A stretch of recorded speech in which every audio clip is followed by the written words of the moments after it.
लग्नानंतर होईलच प्रेम मालिकेच्या आजच्या भागामध्ये आपण पाहत आहोत की आता इकडे सगळेजण आनंदात असतात. रम्या आणि विजय ह्या दोघांचाही साखरपुडा असतो.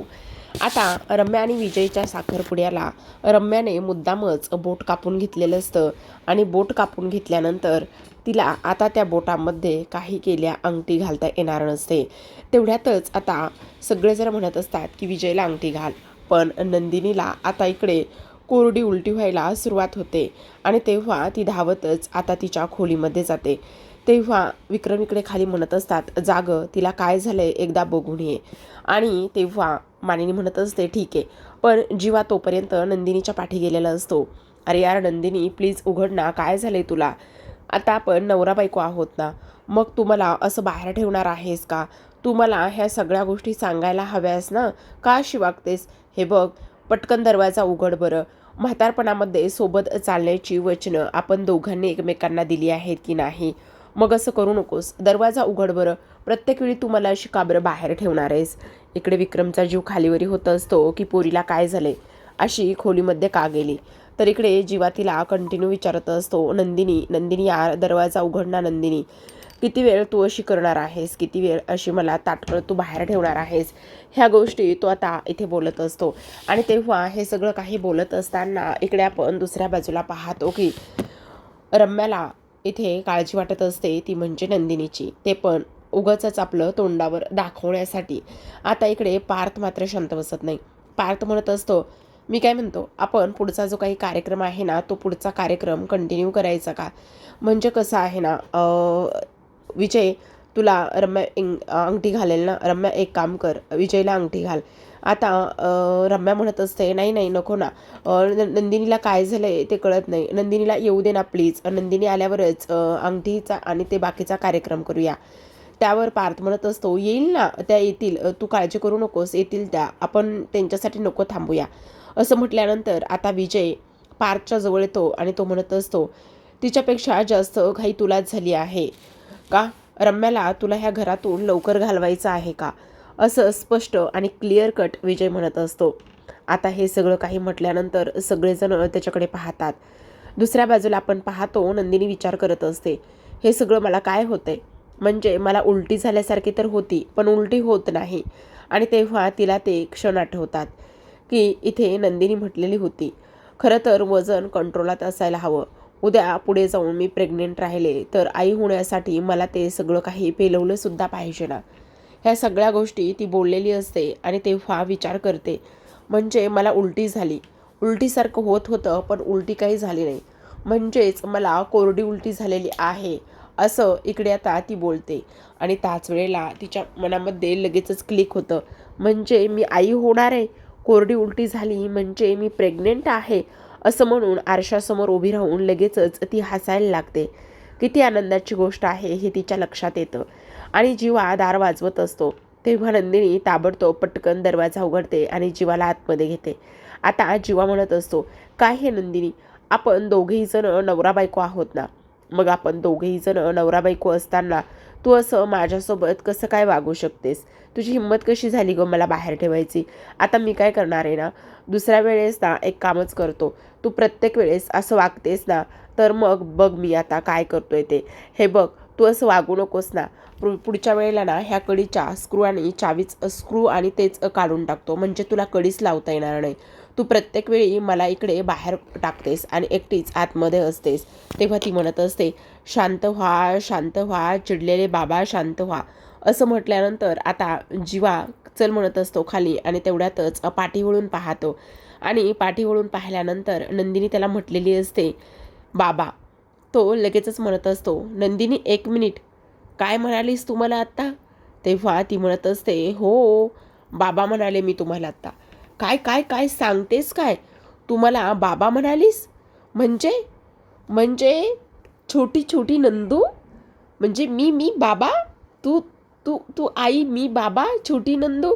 तेव्हा नंदिनी म्हणत असते, हो हो हो जीवा हो. असं म्हणून आता जीवाला पूर्ण खात्री पटलेली असते की तो बाबा होणार आहे आणि नंदिनी आई होणार आहे. आणि त्यांच्या आयुष्यामध्ये एक गोड गोंडस बाळ येणार आहे, एक पाहुणा येणार आहे, एक छोटी नंदू येणार आहे. असं त्यांना पूर्ण खात्री झालेली असते. आणि अशी पूर्ण खात्री झाल्यानंतर आता मात्र जीवा फार आनंदात असतो. तो म्हणत असतो, वाव, कसलं कसलं भारी आहे ना हे. खरंच मला ना खूप आनंद झालाय बघ नंदिनी. तेव्हा आता आनंद झाल्यानंतर जीवा लगेचच नंदिनीला घट्ट अशी मिठी मारत असतो आणि नंदिनीसुद्धा फार आनंदात असते. तेव्हा आता इकडे ती म्हणत असते, आता ही अशी घट्ट मिठी वगैरे मारता येणार नाही आहे तुम्हाला. तेव्हा तो म्हणत असतो, म्हणजे मला नाही समजलं, असं का बोलतेस तू? त्यावर ती म्हणत असते, असं नाही समजलं म्हणजे कसं नाही समजलं? आणि त्याचबरोबर ती म्हणत असते, म्हणजे बघा ना आता, सॉरी, पण तुम्हाला ना आता कोणत्या नंदूवर प्रेम करता येईल आणि तुम्ही कोणत्या नंदूवर प्रेम कराल हे मात्र जरा कन्फ्युजिंग आहे, हो की नाही? त्यावर तो म्हणत असतो, अगं तू काळजी करू नकोस, काळजी करण्याची काही एक गरज नाही, तू आता फक्त शांतच राहा. तर इकडे आता दुसऱ्या बाजूला जीवाला तर आनंद होतोच, पण जो विजय आहे, विजय पार्थला ज्या पद्धतीने बोललाय त्यावर आता विक्रम म्हणत असतात की नाही रे, त्याला तसं म्हणण्याचं अजिबात गरज नाही आहे. आणि तुला एक गोष्ट सांगू का विजय, आमची रम्या ना सर्वांची फार लाडकी आहे. उलट तिचं चांगलं व्हावं, ती व्यवस्थित सेटल व्हावी, तुझ्यासारखा मुलगा तिच्या आयुष्यात आला आहे, हे सगळं व्यवस्थित व्हावं ना, म्हणूनच आम्ही बोललेलो असेल किंवा तो बोललेला असेल. तेवढ्यात कव्या पुढे जाते आणि म्हणत असते, एक मिनिट, तुमचा काहीतरी चुकीचा गैरसमज होतोय. हे बघा, तुम्ही समजताय ना तसं अगदीच काही नाही आहे. कारण सगळ्यात महत्त्वाची गोष्ट तुम्हाला सांगायची आहे आणि ती म्हणजे की हे बघा, आता तुम्हाला असं वाटत असेल, पण पारचा फक्त आणि फक्त एकच म्हणण्याचा उद्देश आहे आणि तो म्हणजे की फक्त रम्याचं चांगलं व्हावं आणि वेळेत आणि हा साखरपुडा व्यवस्थित पार पडावा, बस एवढंच आम्हाला वाटतं, बाकी काही नाही.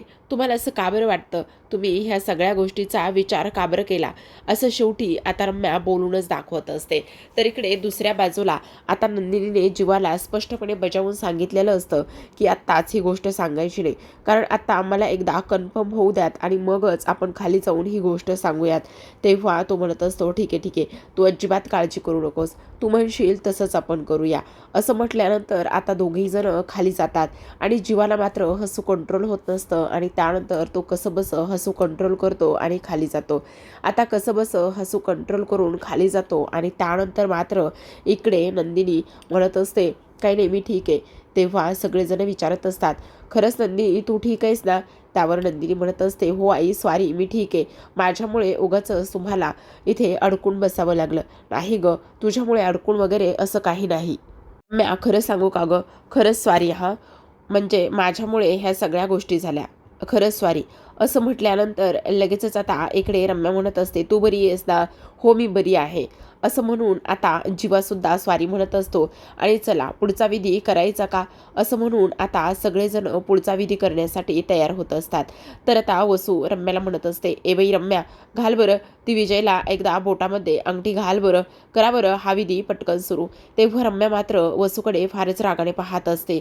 तिला आता तिचा फार राग येत असतो, पण बोलून काय दाखवणार? शेवटी आता रम्याने त्या डब्बीतली अंगठी काढून घेतलेली असते. हातामध्ये अंगठी काढून घेता क्षणी इथे आता विजय तिच्यासमोर हात पकडतो. खरं तर तिला हे सगळं टाळाटाळ करायचं होतं, पण टळलं तर नाही आणि उलट लवकरच ह्या सगळ्या काही गोष्टी इथे होत आहेत. ह्यामुळे खरंच खूपच आनंदाची सुद्धा इतरांसाठी ही गोष्ट असते. आता शेवटी काय तर विजयने इथे त्याचं बोट जे आहे ते पुढे केलेलं असतं आणि बोट पुढे करूनच आता इकडे तो म्हणत असतो, हे घे रम्या, तू मला अंगठी घालू शकतेस. असं म्हणून आता शेवटी रम्या त्याच्या बोटामध्ये अंगठी घालत असते आणि त्याच्या बोटामध्ये अंगठी घातल्यानंतर आपण पाहतो की आता विजय म्हणत असतो, पण मला एका प्रश्नाचं उत्तर हवं आहे.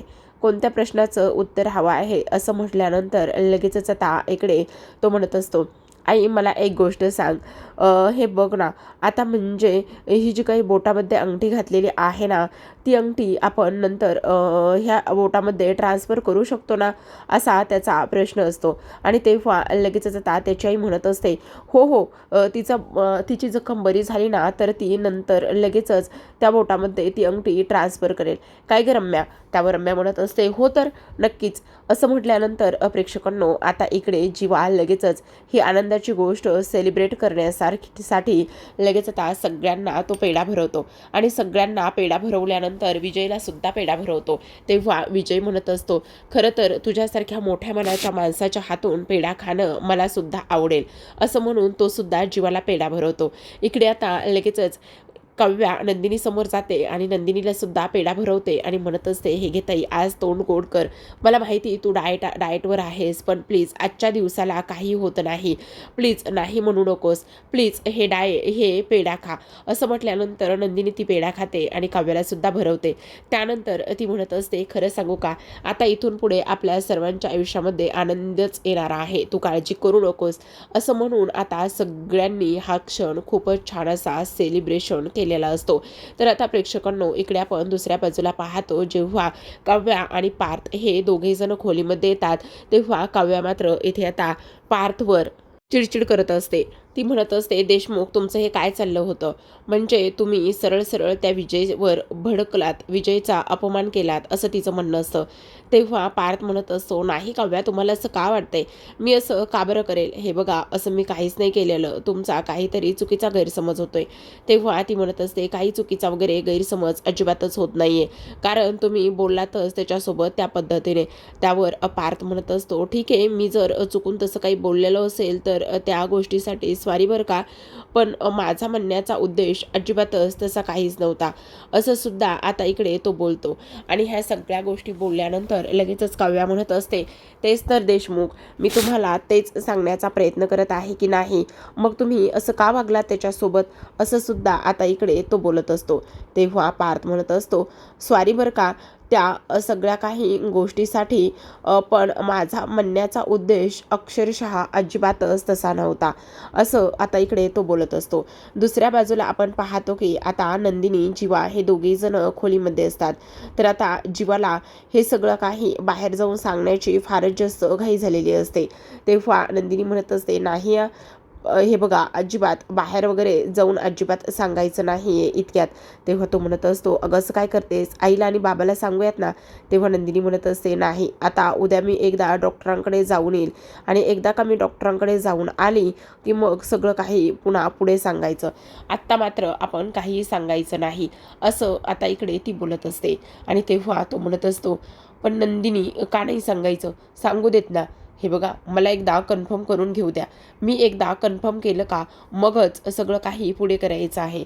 बरोबर, ठीक आहे, ठीक आहे, उद्या एकदा तू डॉक्टरांकडे जाऊन ये आणि त्याच्यानंतरच आपण कन्फर्म करूया. खरं तर तुला एक गोष्ट सांगू का नंदिनी, आपल्या दोघांमध्ये तिसरं मूल येणार आहे, ही गोष्ट किती आनंदाची आहे ना. त्यावर आता इकडे पण मला ना एक प्रश्न पडलाय. तेव्हा नंदिनी म्हणते, काय प्रश्न पडलाय, कसला प्रश्न पडलाय? त्यावर तो म्हणत असतो, म्हणजे बघ ना, मी आता इथे छोट्या नंदूवर प्रेम करावं की मोठ्या नंदूवर प्रेम करावं तेच कळत नाही. असं म्हटल्यानंतर सर्वजण हसायला लागलेले असतात. तेव्हा आपण इकडे दुसऱ्या बाजूला पाहतो की आता जीवा म्हणत असतो, खरं सांगू का यार नंदिनी, आम्ही लहान होतो ना, आणि आम्ही लहान होतो तेव्हा आमची परिस्थिती फार जेमतेम आणि मापाची होती. म्हणजे आम्हाला एखादी गोष्ट हवी असली ना तर बाबा म्हणायचे, आपण नंतर घेऊ. नंतर घेता घेता एकदा कधी मोठे झालो आणि ते स्वप्न आणि ते सगळं काही आहे तसंच राहिलं. म्हणजे बाबाने कधी कोणत्या गोष्टीची कमी नाही पडू दिली आम्हाला, पण तरीसुद्धा सांगतो. असं म्हटल्यानंतर आता तो म्हणत असतो, पण तुला एक गोष्ट सांगू का, आपल्या आयुष्यामध्ये येणारा मुलगा किंवा मुलगी जे काही असेल ना, त्याचं असं स्वप्न हे पूर्ण झालंच पाहिजे. त्याने ज्या गोष्टीला हात लावलाय ना, ती वस्तू, ती गोष्ट ही त्याला मिळालीच पाहिजे. काही जरी झालं ना तरीसुद्धा त्याला ते सगळं काही मिळालंच पाहिजे, असं इकडे तो म्हणत असतो. तेव्हा नंदिनी म्हणत असते, आता कोण येते आयुष्यामध्ये माहिती नाही, म्हणजे तथया करणारे घुंगरू येत आहेत की आता क्रिकेट खेळणारे ते मळकट होणारे शूज इथे घरामध्ये येत आहेत, तेच मला काही कळत नाही, असं आता इकडे ती बोलते. आता हे सगळं काही बोलल्यानंतर दोघेही जण हसायला लागतात. दुसऱ्या बाजूला आपण पाहतो की इकडे आता काव्या फार खुश असते. ती म्हणत असते, देशमुख मी काय म्हणते, मी ना आता इकडे थांबणारच नाही. थांबणार नाहीस म्हणजे काय करणार आहात? तेव्हा ती म्हणत असते, आता मला ना हे सगळं काही अनिशाला कधी जाते आणि कधी हे सगळं काही सांगते असं झालंय. मी ना उद्या अनिशाला भेटायला जाणार आहे. तेव्हा पार्थ म्हणत असतो, नाही एकट्या जाऊ नका, मी तुम्हाला सोडवायला येतो. त्यावर काव्या म्हणत असते, नाही हा देशमुख, नाही मी एकटीच जाणार आहे. नको, लास्ट टाईम काय झालं होतं, वाटेत तुम्हाला सगळ्या कुत्र्यांनी हेरलं होतं आणि वाटेत तुम्हाला सगळ्या कुत्र्यांनी हेरल्यानंतर कसं झालं होतं ही गोष्ट आठवते ना? त्यावर काव्या म्हणत असते, देशमुख त्यावेळेस मी कॅबची वाट बघत होते. हो मग आता पण कॅब नाही भेटली, ऑटो नाही भेटला तर मग काय करायचं? कशा पद्धतीने तुम्ही हे सगळं काही करणार आहात सांगा ना? असं सुद्धा आता इथे ती बोलते. त्याच वेळेला आता इकडे काव्या म्हणत असते, आता मी कुठे ना ॲटो घेऊन जाणार आहे, तर आता मी तर गाडी घेऊन जाणार आहे आणि माझ्या नवऱ्याने मला गाडी चालवायला शिकवली ना, असं सुद्धा आता इकडे ती बोलत असते. तर इकडे दुसऱ्या बाजूला आपण पाहतो की नंदिनी हॉस्पिटलमध्ये गेलेली असते आणि ती अपॉइंटमेंट घेतल्यानंतर थोडासा तिची ऑलरेडीच तिने घेऊन ठेवलेली असते, पण थोडंसं वेटिंग असतं आणि त्यामुळे तिला बसायला सांगितलेलं असतं. तर दुसऱ्या बाजूला आता ती बसल्यानंतर तिच्या बाजूला एक लेडीज असतात ज्या की फोनवरती बोलत असतात आणि त्यांना 8वा महिना सुरू असतो.